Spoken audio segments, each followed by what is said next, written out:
Hello friends, I hope you guys doing well. So in today's session, I'm going to show you how to set up single node cluster. So in today's session, we will talk about only the how to set up a Minikube cluster. Okay, fine. So Minikube is a single node cluster, and we are using for the testing and learning purpose. In a production environment, we are generally not using Minikube because it is a single node cluster. So in a production environment, we are using the multi-node cluster. So how to set up multi-node cluster, that I will show you in another session. So today's session we will talk about only the how to set up Minikube lab. Okay, fine. So I prepared some documents for you guys, like how to set up Minikube. So I am also referring, from the Kubernetes side, because Kubernetes is providing the good document how to set up the Minikube cluster. So I will show you how to check that one. Go to the Google, and then you can type here Kubernetes install, and then you can click here. Okay, I am also referring from here. Okay, I prepare the document from here only. Okay, fine. So before you begin, what you have to do, you have to check first one thing. Okay, that is the virtualization is enabled on your system or not. Okay, whatever the machine you're using, like a Linux, Mac OS, and Windows, in all the system you have to check that virtualization is enabled or not in your system. So how to check? If you're using the Linux machine, then you have to use the grep-e --clear in a single quote. You have to use vmx pipe svm single quote close, and then a space /proc/cpu information cpu info. Once you run this command, you will get filter about the vmx information, and then you will see there virtualization is enabled or not. Okay. Same thing you have to use in Mac OS also, like you have to run this command. If you're using the Windows machine, then you have to use the system info. So in this lab, I'm going to use Windows machine, so I will run the system info. If you're using the Linux OS, then you can run this command grep-e command. So let me open the PowerShell. So I'm using the PowerShell because generally lots of Linux command is supporting here, so that's why. So let me run the system.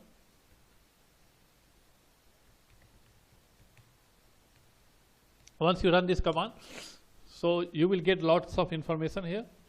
You can see lots of information is showing here. Go to the bottom. In the bottom you can see hypervisor V requirements. So you can see these 4 options are showing, and all the options are showing yes. It means my virtualization is enabled in my system. Suppose if it's not showing in your system, then what you have to do? You have to reboot your system and go to the BIOS mode, and in BIOS mode you have to enable the virtualization. Okay, and then you have to reboot the system. Then you run the same command system info, and you will get this information.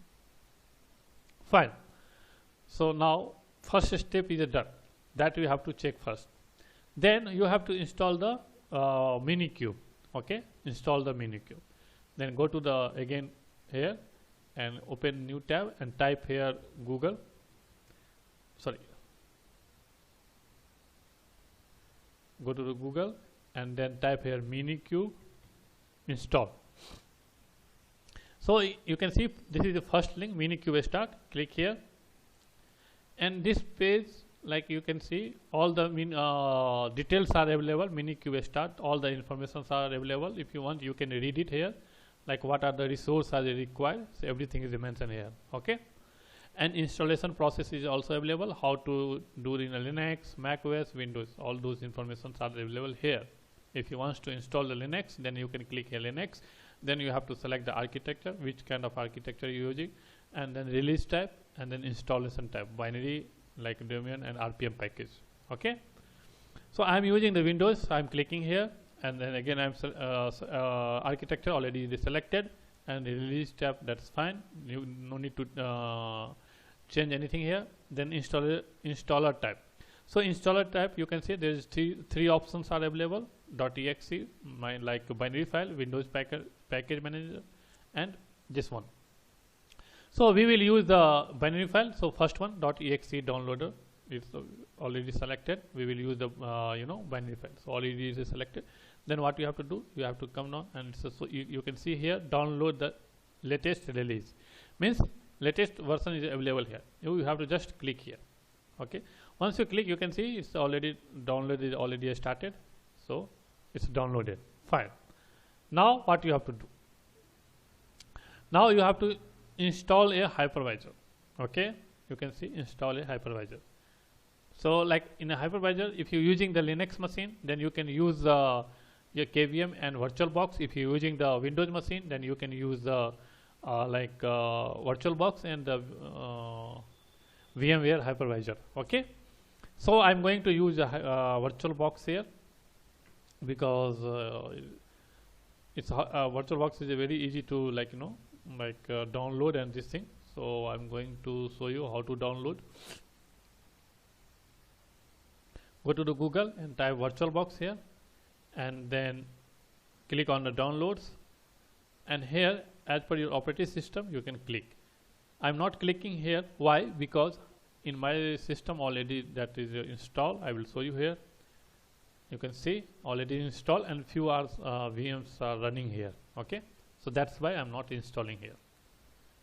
Fine. Now what you have to do, so now you have to install kubectl, because Minikube already we downloaded. Now we have to install the kubectl. So let me go to the again here first page, and you can see installer tool, and here also it's a mention install and set up the kubectl on Linux, Mac OS, Windows. So I'm using the Windows, so I have to click here Windows, and then you have to click here install kubectl binary. Let me click here. So now you can see here is a binary file, latest release file is available. Okay, once you click here, download will start automatically. You can see download is starting here. Okay, I think it's showing 1 because already in my system that this software is available, so that's why. Fine, no issue. Now what you have to do, now sorry, by mistakenly I closed. No issue. So what you have to do, you have to go to the C drive. Okay, and in C drive you have to click right mouse click and then new and folder. You have to create one folder, and you can give the name, like you have to create one directory, and you can give any name. Okay, so I'm giving here Kubernetes. Okay, now you have to go to the downloads in your system, and then you can copy this to file, and then go to the C drive, and then Kubernetes. Okay, you can see these two files are showing here. Now what you have to do, you can click right mouse click and then rename, and then you can remove this hyphen install.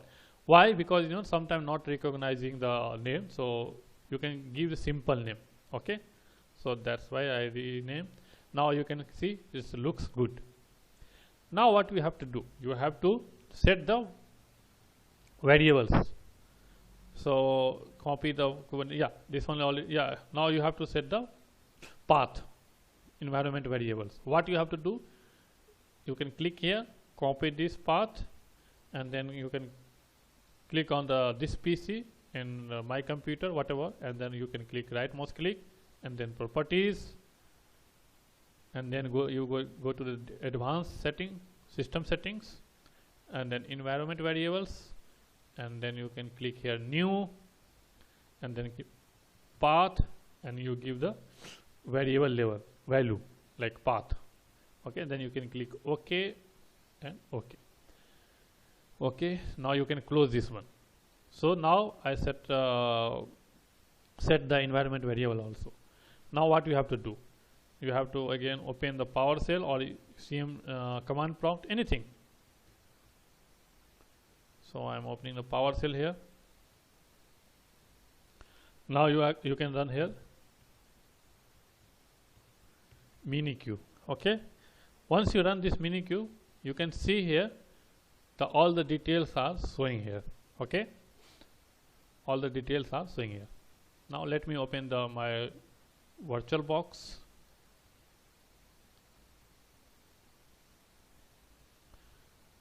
Let me do one thing. Let me minimize little bit here. Okay, now what we have to do, now you can run here Minikube start. Okay, hit enter. Once you hit enter, you can see it's showing the creating the VirtualBox with the details like, you know, like 2 CPU, memory, and disk. Okay, these are the information. So it will take a few minutes here because it will download the lightweight, you know, that file. So it will take. So you can now you can see Minikube is showing here, but it's now you can see it started also running. Okay, so you can see here Minikube is running here. So but it will take to download the file. So it will take a few minutes. So maybe I will pause the video for a few minutes and then I will come back again, because otherwise that video length will be too. 1 second. Yeah, it's running. Network is working fine. So it will take time. So we can wait. No issue. So it's a very easy to set up the Minikube cluster lab in your system. So like if you're using the Linux machine, then that is also fine. Like you have to run the only 2 commands, and then you have to you know, set the path, and then you can run that one. Now you can see to pulling the existing image, you may need to configure the proxy. That's fine.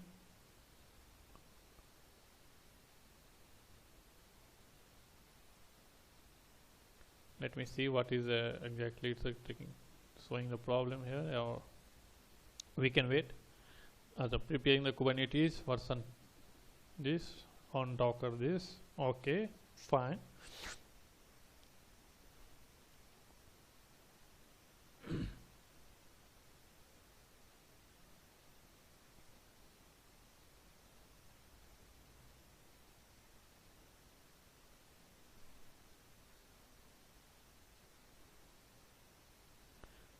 Okay, verifying the Kubernetes components. Enable the add. Okay, so actually now you know. Now you can see, you know, like it's done. Why? Because why it's done in a quickly? Why? Because I already install you know, that Kubernetes Minikube cluster. So that's why that package are available on that system. So that's why not taking time. If you're using the first time, then maybe it will take a time. Okay, no issue. Now what you have to do? Now you can access this one. Now you can check the status.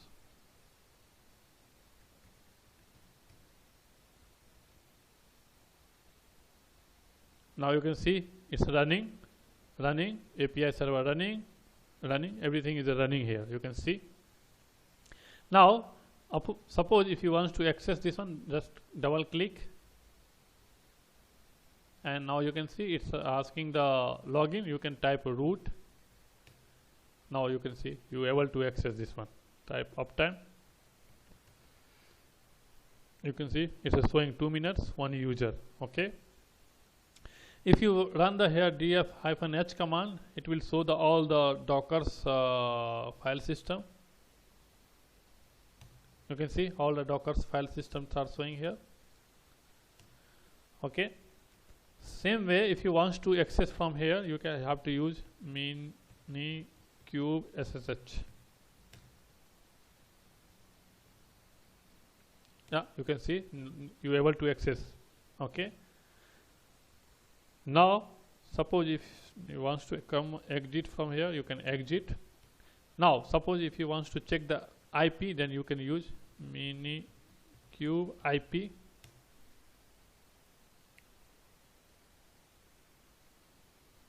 So you can see this IP is showing here.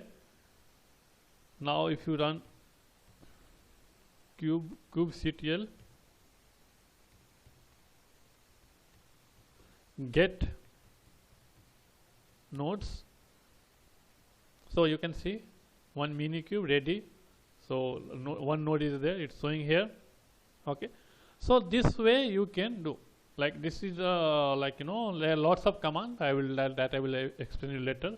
But this is I can say it's a Minikube cluster setup. Like how to do that one that I want to show you. Okay. Now suppose if you want to stop this one, where is that? If you want to stop this one Minikube cluster, then what you have to do? You have to use again Minikube stop. So it's, you can see it's stopping here now. If you see, it will show here also like a stop. We can wait for a few minutes.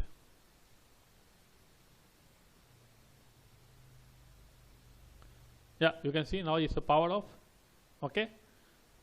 So here, like again, I'm telling you, I already configured the Minikube cluster on my system, so that's why that package not downloaded, like files not downloaded, because earlier it was available.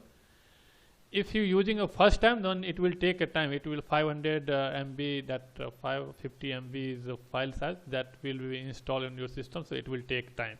Okay, so don't worry about that one. Okay. Now, suppose if you want to delete this Minikube cluster, so what you have to do? You have to use Minikube